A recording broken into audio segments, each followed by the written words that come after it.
từ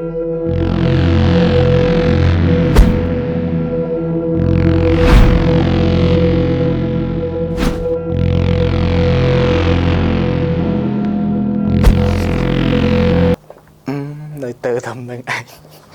suốt đây nè tụi ngọc này mình đang prong thảo bồng bơ cái tranh máu dương intro vậy lối suốt đây nè tụi ngọc này spa công một can vlog thay của nhóm bạn vlog này cứ admin ấy play đi cả đầm nà gặp san từ nà thế đi khơi sáp ấy cứ khi nhóm bạn cầm vùng tại nơi trong studio muốn nâng dương phơi ca unboxing khi nhóm trong bằng hai bị côn phải giao gimbal đó tôi cho lần đi bằng tích tao vì miền sara bây giờ miền sara pro giáo rồi còn miền côn sầm bạc đôi chỉ dương ai pra ban chỉ mùi gimbal tôi ní dương ai pra ban chỉ mùi nâng GoPro miền này thà dương ai đỏ GoPro này tránh mà pra chỉ mùi nâng gimbal đó tôi chỉ làm đi bàn rồi có dương ai pra chỉ mùi smartphone của bạn đây để không ní kim miền đã ao dương mơ hay rồi có dương ai pra chỉ mùi nâng camera tôi mùi đây chỉ Sony này chấm Sony E04 này chấm dương ai đo máu mà pra chỉ mùi nâng gimbal này cứ việc xạ xóm hay việc sưu pra vì mình làm nâng lọ đòi xa tại nhóm mình sơ chỉ miền chủng niên không ca pra camera rồi có pra nơi gimbal thay này của mà đi ai vậy mà ta ở sơ trẻ thế tập tại riêng bị việc đấy kia rồi trên này hãy nhóm còn là vì trong video này còn là thưa ca unboxing đây phần nó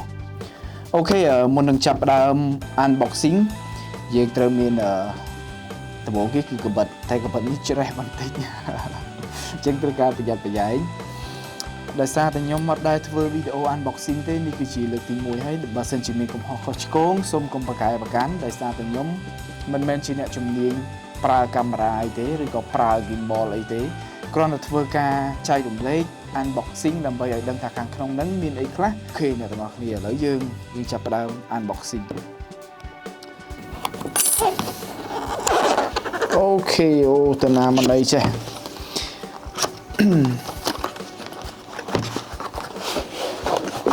wow tụi mình lại xin nơi p là dương bằng một phim dương là khơi pro op cho muối đại chi pro op mơ tới đôi chi dương lịch sử mấy vậy nè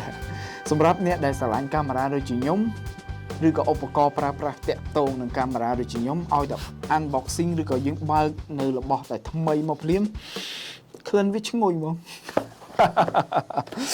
à lấy công cất hướng khơi ngồi dương ba mà cái bài của mình ai da oh my god nè tụi ngọc này khinh sao vậy cứ tha phần đất mình đến mini mình đến an mình đến chi tập 4 cứ miền đong anh ấy dương cái là thông trình mình kia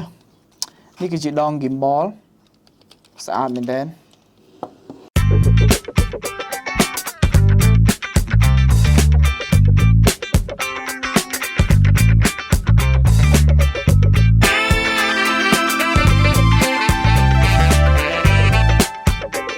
កាយ inbox គឺមានតែប៉ុណ្នេះយើងតិចទៀតយើងជួបគ្នានៅក្នុងការដំឡើងទាំងអស់គ្នាអូខេជាដំបូងខ្ញុំបន្តវាជាមួយជើងវា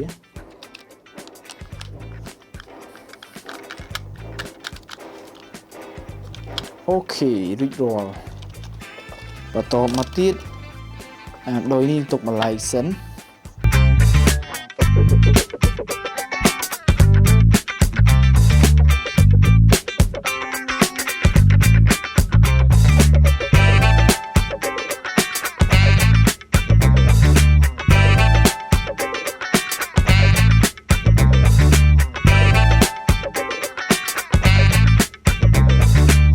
ដំឡើងនៅ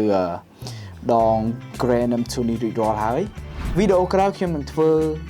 វីដេអូចែករំលែកក្នុងការដំឡើងក៏ដូចជាការភ្ជាប់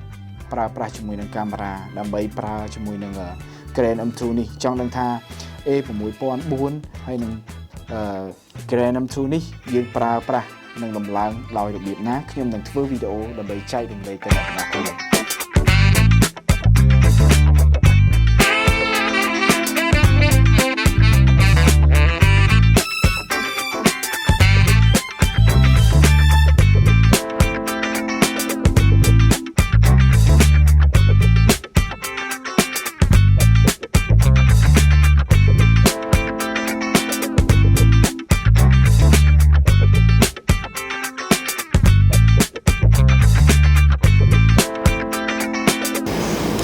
ok nhưng cái tháp bên đấy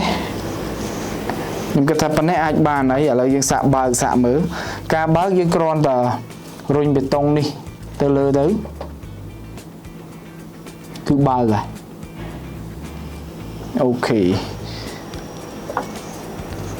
Crane M2 เป็นจิตสูปราเมอัปบะขนมการทลังไงตู้ใบเชียทลังยืนติดวิ่งติดแม้แต่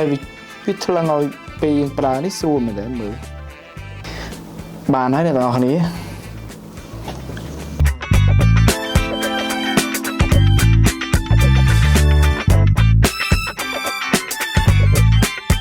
โอเคในตอนนี้សូមអញ្ជើញទៅមើលការថតនៅវីដេអូដែលយើងប្រើ Crane M2 នេះថតទាំងអស់គ្នាថាតើវាមានភាព smooth យ៉ាងណាទៅសូមអញ្ជើញទស្សនាដូចទៅអូខេអ្នកទាំងអស់គ្នាខ្ញុំនឹងធ្វើជាវីដេអូដើម្បីឧទាហរណ៍អ្នកទាំងអស់គ្នាបានឃើញដែលយើងប្រើជាមួយនឹង Crane M2 នេះសូមអញ្ជើញទស្សនាដូចទៅអ្នកទាំងអស់គ្នាអាចក្លែកមើលវីដេអូទាំងពីរខាងស្ដាំដៃដោយយើងបានប្រើនៅដងទប់លំនឹងកាមេរ៉ា ZHIYUN Crane M2 នេះគឺវាមានលំនឹងមែននៅក្នុងវីដេអូហ្នឹងដោយទោះជាយើងជិះម៉ូតូក៏ដោយនៅក្នុងផ្លូវរលាក់ក្នុងស្ថានភាពរលាក់តែវីដេអូយើងនៅតែមានលំនឹងដោយសារតែយើងប្រើនៅដងទប់លំនឹង ZHIYUN Crane M2 នេះរីឯពីរវីដេអូដែលនៅខាងឆ្វេងដៃគឺយើងប្រើដៃកាត់តែវាអត់លយទីធ្លាវាទូចពេកអូខេអ្នកទាំងអស់គ្នាដោយអ្នកទាំងអស់គ្នាបានឃើញមុននឹងហើយគឺអំពីវីដេអូដែលខ្ញុំធ្វើការ unboxing នៅ ZHIYUN Crane M2 នេះក៏ដូចជាខ្ញុំបានបង្ហាញនៅវីដេអូតេស្តក្នុងការប្រើដៃកាន់កាមេរ៉ាក៏ដូចជាប្រៀបធៀបជាមួយនឹងការប្រើ Crane M2 នេះកាន់កាមេរ៉ាភ្ជាប់ជាមួយកាមេរ៉ាដើម្បីថតជាវីដេអូអ្នកទាំងអស់គ្នាប្រកាសជាឃើញថាមានភាពបញ្ញោមានភាពមានលំនឹងហើយវីដេអូស្អាតល្អមែនទែនមិនមែនស្អាតទេគឺមានលំនឹងតែម្ដងខ្ញុំចង់បកស្រាយចំណងតិចសម្រាប់អ្នកដែលគាត់ទៅតែនឹងចាប់ផ្ដើមកាន់កាមេរ៉ាឬក៏គាត់អត់ដែរស្គាល់ពីកាមេរ៉ាពីមុនមកដូចជាខ្ញុំអញ្ចឹងខ្ញុំតែឆ្ងល់ថាម៉េចក៏វីដេអូគេមានភាពលំនឹងល្អមែនណាម្ល៉េះហើយក៏ខ្ញុំធ្វើជាវីដេអូដើម្បីចែករំលែកតែអ្នកដែលគាត់ទៅតែនឹងចាប់ផ្ដើមឬក៏គាត់មិនដែលដឹងពីមុនមកដូចខ្ញុំអញ្ចឹងខ្ញុំមិនដែលដឹងនិយាយមែនសម្រាប់បងដែលគាត់ជំនាញគឺគាត់បានដឹងវីដេអូហើយគាត់ដឹងច្បាស់មែនទេតែសម្រាប់ដូចខ្ញុំអញ្ចឹងខ្ញុំអត់ធ្លាប់ដឹងអញ្ចឹងខ្ញុំចង់ចែករំលែកទៅអ្នកដែលអត់ធ្លាប់ដឹងដូចខ្ញុំមូលហេតុដែលវាមិនមានភាពលំញ័រគឺដោយសារតែវានេះគឺទូនីតិអញ្ចឹងហ្មងគឺធ្វើឲ្យកាមេរ៉ាហ្នឹងនៅនឹងមួយកន្លែងឥឡូវខ្ញុំមិនដឹងថាត្រូវនិយាយមិនដើម្បីបកស្រាយឲ្យយល់ច្បាស់ឥឡូវមើលខ្លួនឯងផ្ទាល់តែម្ដងទៅអូខេចាំមើលជាទូទៅនៅពេលដែលយើងកើដៃគឺកាមេរ៉ាគឺมันកម្រើកហ្មងកម្រើកទៅអាដង Crane M2 នេះឯងចាំមើល